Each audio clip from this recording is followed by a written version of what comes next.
Greetings and welcome back to Big Bacon's Collection. I'm your host, Big Bacon.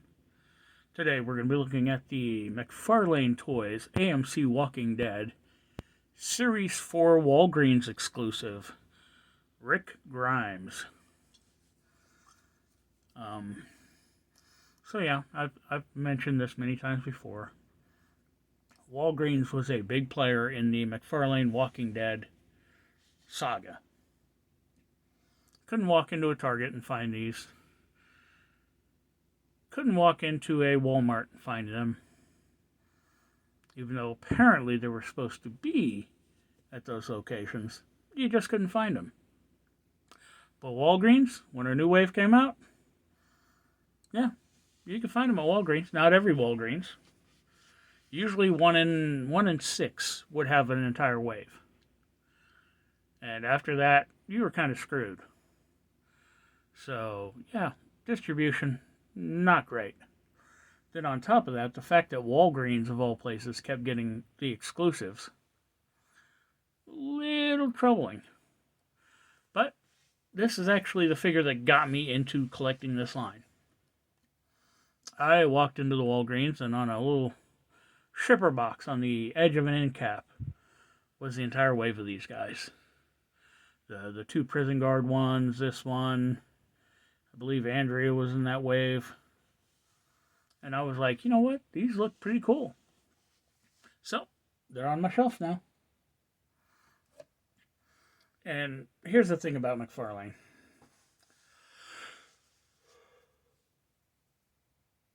He will literally change one little aspect on a figure and then put it out as an exclusive or a re-release or a new version. The original of this figure came out in Wave 2, and it had the Stetson hat. That's it.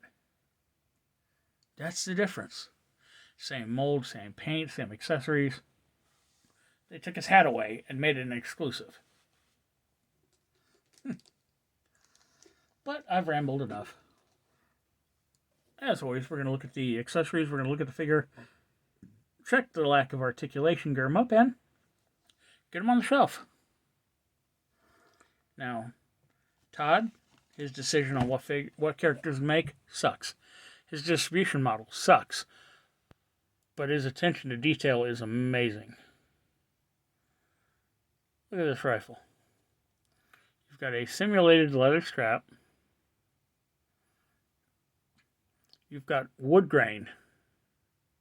Flipping wood grain for the housing, for the body of the rifle. There's your slide lever, scope, buttstock. There's no actual trigger in the trigger well, but you know what? I'm okay with that. The barrel. And here, Hasbro, look at that. I've had this figure for years. It's not bent. He does great detail at work. I will give Todd that. He comes with this Colt Python, which I love dropping, apparently. So, yep, we've got this nice metallic silver paint for the barrel, the body. There is a trigger in this one. Little hammer sculpted on there. The top rail is even. I can't tell if it's actually segmented or just painted out. No, it's just painted that way. No, it's not. You can see through the gaps in there. How fine is that? And you got the grip here that is painted, textured, and even has the gold accent mark for the little emblem. Looking at the figure, I really do not see Andrew Garfield in this face. Sorry, I don't. Now, the paint, yeah, there's a little bit of sloppiness up along the hairline, but this 5 o'clock shadow is well done. You're missing the edge of the hair back here in the back. He is, once again, there he is. Now the eye is straight. Eyebrows are done on there nicely. His t-shirt is well sculpted, and this blood effect, where it's soaked in some areas, splattered on others, it's incredibly well done. Then you got this big clean spot, which annoys the hell out of me, because it's like the paint stops there, but it extends really heavily on this side. So I don't know, maybe it's like he had a clean shirt on him, was killing something heavily in front of him, splattering everywhere, and then, but because his back was to him, it's clean. His wristwatch, his wedding ring, all nicely detailed. Look at these belts. Got a black trouser belt with a gold buckle. Got his duty rig with a silver buckle. Hang down holster. Handcuff case. Got the speed loaders for the pistol. Jeans aren't quite as worn as there are in other figures because, this is earlier on in the apocalypse. His cowboy boots are dirty. Detail is amazing. Articulation. Head is just on a simple ball. Goes down that far. Up that far. Got some tilt and some rotation. Arm hinges up to 90.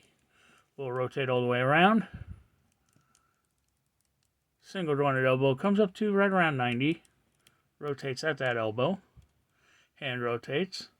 The ugly McFarlane wrist hinges horizontally on the left hand,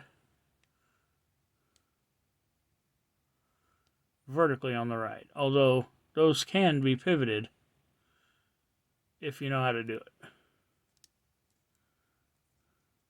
There is no waist articulation, no torso cut, no ab crunch.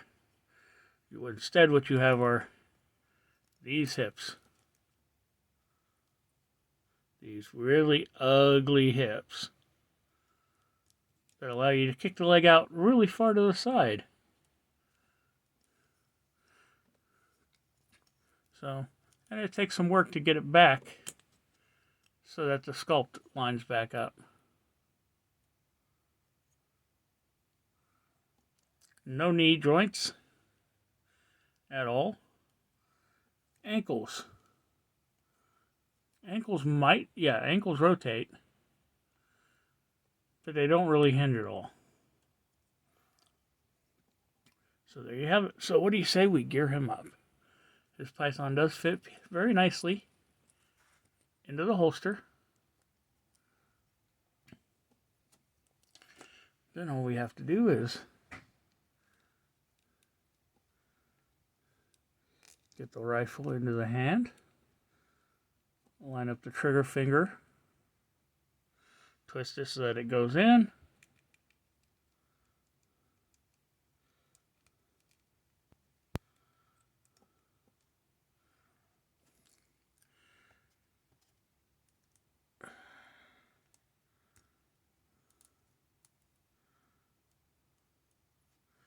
And there we have him. Rick Grimes, ready to go up on the shelf.